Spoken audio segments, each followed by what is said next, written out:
through Read in Color, we are really trying to expose all of us to these different voices.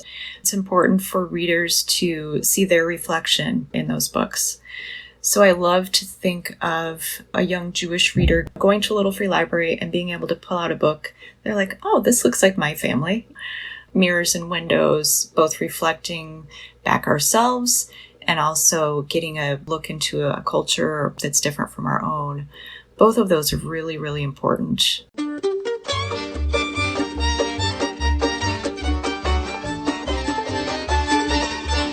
This is The Book of Life, a show about Jewish kidlit, mostly.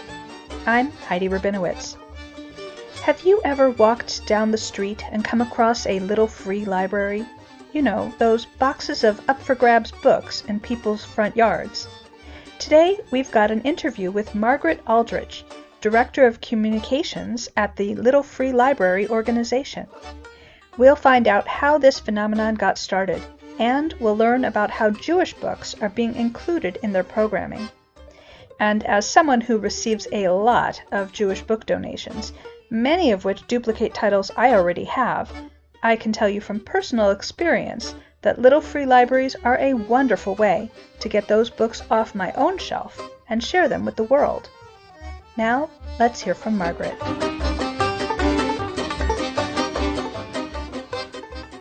Margret, what are little free libraries? Little free libraries are community book sharing boxes.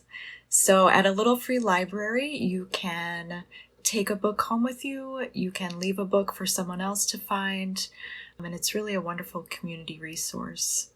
They're also pretty adorable. You might see a little free library in your neighborhood and wonder what it is. Often it looks like a big birdhouse on a stick. If you open the door on that little free library, you'll find books inside.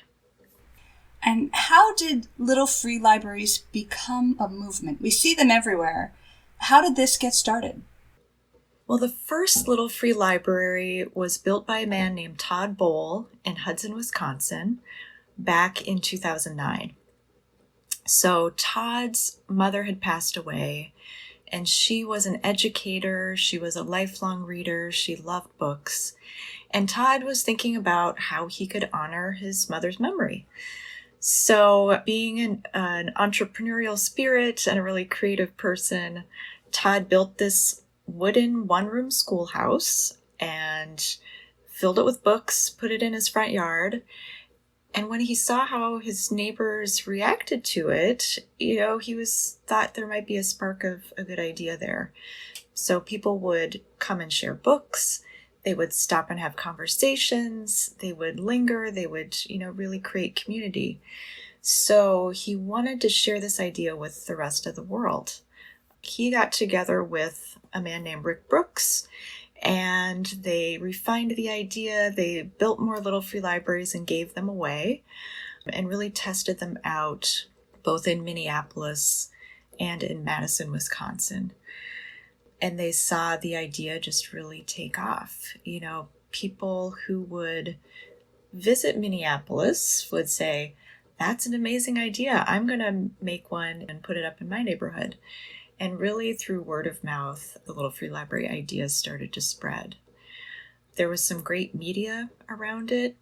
And even though a little free library is this very analog thing, it's literally a wooden box that you put books in, social media and the internet really helped spread the word as well.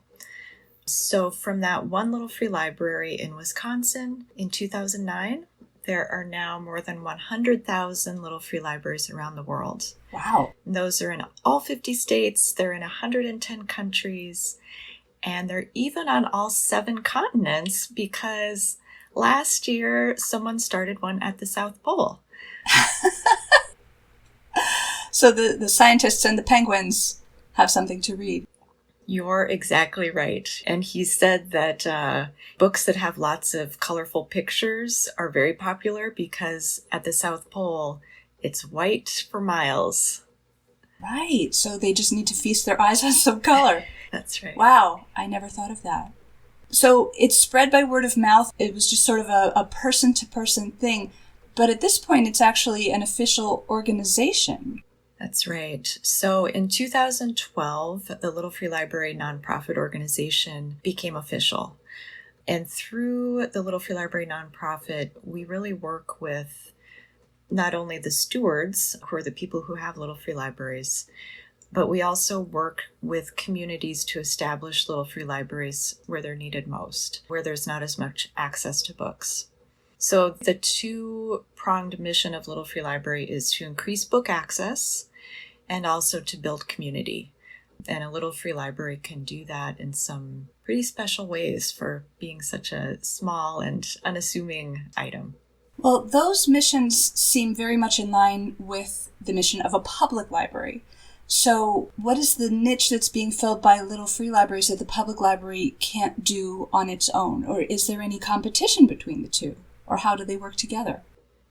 Yeah, we've seen that they are very complementary. You know, I always kind of joke that saying that a Little Free Library competes with a public library is like saying a little kid's lemonade stand competes with, your grocery store. Because a public library is so essential to a community, has so many services, and librarians at public libraries are really innovative people. And we've been lucky to work with hundreds of public libraries all across the country who use Little Free Libraries as kind of a supplementary outreach tool. So a public library might put Little Free Libraries out farther into the community where they can reach more patrons. We even know of a public library in Florida who places Little Free Libraries at the beach. And so they share beach reads, but they also put in information about the public library. And there's also a lot of research showing that there's a whole group of kids and adults who just don't yet use the public library. That's just not part of their family routine. It's not part of their family culture. And so a Little Free Library can almost be that gateway to get to the public library, because a Little Free Library, you'll find it on your walk home from the school bus. You'll find it on your walk home from work. It's a way that is very unintimidating to find book access. You've actually written a book about Little Free Libraries. So tell us about your book and tell us something interesting that you learned in the research process, maybe things that surprised you or just something really cool that you found out. Well, my background is in publishing, and then I was working also as a magazine editor and writing about a lot of community and arts projects. And that's where I first came across the Little Free Library organization, probably way back in 2011. So when I was asked to write a book about this and started to get to know both the organization and some of the stewards around the world, it was a really fascinating universe to dive into. One of the stories that really surprised me was from a man who started the first Little Free Library in South Korea. I was talking with him about, how did you find out about this? How did you decide to start one? And it was really pure dumb luck and the internet. He randomly Googled the word library and then fell down the internet rabbit hole, as many of us do, and he found himself at Little Free Library's website. And when you're on the website, there's a world map, so you can search to see if there's a library near you. And he searched and saw that there was no Little Free Library in South Korea. So he thought, well, I think I can do that. He said it was a little intimidating because his community, neighbors didn't talk to each other. And he really wondered how people would react to this, if anybody would ever use it, or if it would just sit there. And so he put up his Little Free Library, and at first no one did use it. And then he really had to start talking to his neighbors and let them know what it is and that they were welcome to use it and take books. And then it became such a success that he started a second Little Free Library in that same community. That's awesome. You wrote the book before you worked for Little Free Libraries, right? That's right. That's right. So the book came out in 2015, and I had gotten to know the founder very well during the research process. And so about a year later, he asked me to come join the organization. And at first I thought, well, I'm enjoying my freelance writing life and, maybe I could do a year and see how it goes. And 5 years later, and I'm still loving the Little Free Library organization. I'm the director of communications, so I get to tell the story of Little Free Library, talk with our stewards about what they're doing, work with a lot of our media partners and publishing partners. It's a really exciting job, something different every day. Can anyone have a Little Free Library? Do they just put a box in their front yard? How do people get started? Yeah, there are a couple different ways to get started. And something that I love about Little Free Libraries is that they're achievable. This is something that anybody can do. So one way you can do it, if you're handy and creative, is you can build your own Little Free Library. And we've seen people create Little Free Libraries that look like rocket ships and Doctor Who's TARDIS and huge mansions and little replicas of the house behind it. So people get really creative with their Little Free Libraries. If you build your own, we love it if you register it with the Little Free Library organization. Then you can add it to the map and you receive all the steward benefits that Little Free Library offers. Another way you can do it is if you're not handy, you can purchase a Little Free Library from the organization. Or if you're kind of handy, this is what I did. I bought the kit, which made me feel like I was kind of building something. I had to screw some things together, but it's definitely something that anybody can do. Kind of the IKEA version. Exactly right. Exactly right. And what are the steward benefits? So when you're a steward, one, you have access to our staff. We answer a lot of questions. We offer a lot of advice. We do lots of book giveaways for our stewards. And when we are presented with opportunities from our publishing friends, from other organizations who want to help, we can pass those along to our stewards as well. So one example is the publisher Celadon does monthly shipments to a section of Little Free Library stewards who want to receive advanced copies of new books. So I think that that's one of the cool benefits. That's something that I really like as a reader and as a book lover. I think that's cool to get those advanced books. Yes, definitely. So Little Free Libraries runs a number of special programs, and the one that I particularly want to talk to you about is Read in Color. So tell us about the Read in Color program. Yes. Read in Color is a program to bring thousands of diverse books to the Little Free Library Network. So through Read in Color, we are launching in different cities across the country to, one, establish Little Free Libraries in underserved areas, and two, provide diverse books to those libraries and to stewards in that area. So the idea is to amplify BIPOC, LGBTQ, and other marginalized voices through books, and also really to expose readers to those voices to help grow understanding, to help grow equity, to help grow inclusion. We know that we are a little organization and we have little free libraries, but we wanted to do something that we hoped in our small way can contribute to that change. On your website, you have a Read in Color section where there are recommended reading lists for various diverse communities. So books about the Black community, about the Asian community, about the LGBT community, and so on. And when I first encountered this section, I saw that it didn't include Jewish titles. And I wrote to you and suggested that I would be happy to name some Jewish titles that you might be able to include. And I was so thrilled when you said yes. So I'm wondering, had you been thinking about adding Jewish books to the mix before we spoke? Yes, but I was so glad that you reached out. And we're so happy that you're on our Diverse Books Advisory group now. That is a big help to our organization. So when we launched Read in Color, we launched with the categories were anti-racism, Black, Asian American, Indigenous, LGBTQ, Muslim, and Latino. So we had those 7 initial categories with the thought that ideally twice a year we'd be adding new categories. Partly because, as I mentioned, we are a small staff and the launch of Reading Color was a big undertaking. So we didn't want to rush through too quickly. So on the list to come in 2021, we're adding a category on disability. So that's available now. And the next one is a Jewish category. So I was really happy when you reached out because it's not only a huge help to us that you were willing to be on that advisory group, but it also reinforced that people cared about this, that they wanted to see these books included on the list. So I really appreciate that.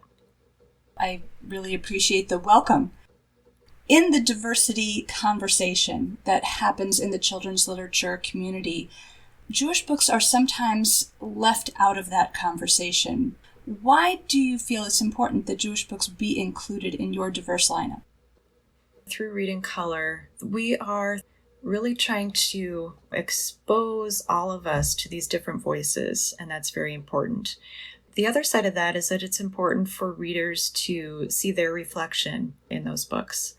So I love to think of a young Jewish reader going to a little free library and being able to pull out a book. They're like, oh, this looks like my family. This is what we do. So I think that the mirrors and windows, both reflecting back ourselves and also getting a look into a culture or a group that's different from our own, both of those are really, really important. So I'm excited to add this list. Tell us a little bit about the other special programs that Little Free Library runs. Yeah, one of our core programs is called the Impact Library Program. Folks can apply to receive a Little Free Library and books at no cost. So this really goes with our mission to advance book access in all kinds of communities. We work with urban, rural, suburban, and Native American communities with this program to really boost that book access where folks live. It's one of the favorite parts of my job is that I get to help choose those recipients who apply through the Impact Library Program. And this year we're able to increase the number that we grant by a bit every month. Our goal is to not have to turn anybody away, but we still have a ways to go to do that. I see you also have an action book club. What is that? Yes, this is something that you don't have to have a Little Free Library to do. The Action Book Club encourages reading groups to get together, read a book, talk about it, but then also take it a step further and go out and do something positive in your community. A lot of the book clubs I've been part of, there's been a lot of wine drinking, when we get together and we talk about the book. Maybe instead of that, or in addition to that, you come up with a community service project that you can all do together. That's wonderful. And then the last thing on the list on your website for your special projects is the Todd H. Bowl Awards. What are those awards? Yeah, so Todd H. Bowl, I mentioned him that he was our founder. He sadly passed away in 2018 quite suddenly from pancreatic cancer. The Little Free Library Network really meant the world to him. He was so proud of all the people around the world who were really doing something to make where they live a better place and doing things to connect more closely with their neighbors. So the Todd H. Bowl Awards honor Todd, and through them we honor Little Free Library stewards who are really doing great work. This year it was interesting to see the variety of impact that these different folks had had. There was a man who brought a Little Free Library to his community in Rwanda. There was a couple who had visited thousands of Little Free Libraries and donated books. The Steward universe is a really pretty amazing group of people. Do you have a Little Free Library of your own? Ooh, that's a good question. I actually recently moved, and my realtor asked me, would you mind leaving the Little Free Library? So we moved just across town. I live in Minneapolis. So my original Little Free Library is still functional, but it has a different steward now. And so at our new house, we need to get our own Little Free Library. So we're in between Little Free Libraries right now, which feels kind of weird to me. That's interesting. It was actually a selling point as you sold your house? It was. And we've heard that anecdotally from realtors that having a little free library on the block helps them sell a house because it makes it feel like a friendlier place. That's wonderful. So what is your favorite thing about being a little free library steward? Oh, meeting more neighbors. It is not a joke that when you put up a little free library, you will meet more neighbors. When we put ours up, we were literally just getting it put into the ground, the final touches, and we had neighbors from down the street crossing over to our sidewalk to check out what it was and how they could help. And we had never talked to these neighbors before. They kind of kept to themselves. And so it was just a wonderful signpost of how a little free library really can help build community. Excellent. I do not have a little free library. I live in an apartment, so I don't have a place to put one. But I know a Girl Scout who is always looking for books for her little free library project. And this is wonderful for me as a librarian who receives a lot of donations and duplicate books that I do not need to add to my library collection. It's a great outlet for, what to do with all of those books. That's wonderful. I'm sure you would be a great little free library contributor, that's for sure. I do contribute a large number of books. It's Tikkun Olam time. And this is your chance for a little bit of activism. Now, your whole job is activism. You've already given us quite a number of Tikkun Olam ideas, but do you have any other action that you would like to invite listeners to take to help repair the world? This is such a great question. Something that we would love for your listeners to do is to sign our Read in Color pledge if they support sharing diverse books. So you can find the Read in Color pledge on our website if you go to the Read in Color spot under programs. What we're hoping is just to show the support and that people care, that people want to see diverse books, that people want to read diverse books, that people want to share diverse books with their kids and their grandkids. So we would love it if you go on there and sign the pledge too. You can find that at littlefreelibrary.org/read-in-color. Is there anything else that you'd like to talk about that I haven't thought to ask you? Well, the other little exciting bit of news is that you can keep an eye out for our brand new Little Free Library mobile app. Through that, you'll be able to find Little Free Libraries on your phone wherever you are. So I'm excited to use that when I travel because I love to find Little Free Libraries, whatever state I'm in or even whatever country I'm in. That's wonderful. Margret Aldrich, thank you so much for speaking with me. Heidi, thank you. It's been such a pleasure. This is Gabrielle Savitt, author of The Way Back. I'll be joining you soon on the Book of Life podcast, and I would like to dedicate my episode to the denizens of the Fairview Cemetery in Ann Arbor, Michigan.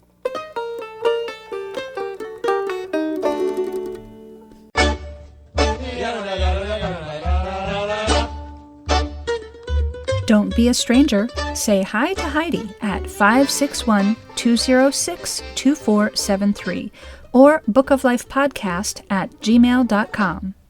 Check out our Book of Life podcast Facebook page or our Facebook discussion group, Jewish Kidlit Mavens. We are occasionally on Twitter too at Book of Life Pod. Want to read books featured on the show? Buy them through bookshop.org/shop/bookoflife to support the podcast and independent bookstores at the same time. You can also help us out by becoming a monthly supporter through Patreon or by making a one-time donation to our home library, the Feldman Children's Library at Congregation B'nai Israel of Boca Raton, Florida.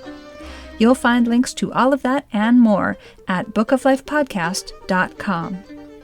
Our background music is provided by the Freilach Makers Klezmer String Band. Thanks for listening, and happy reading!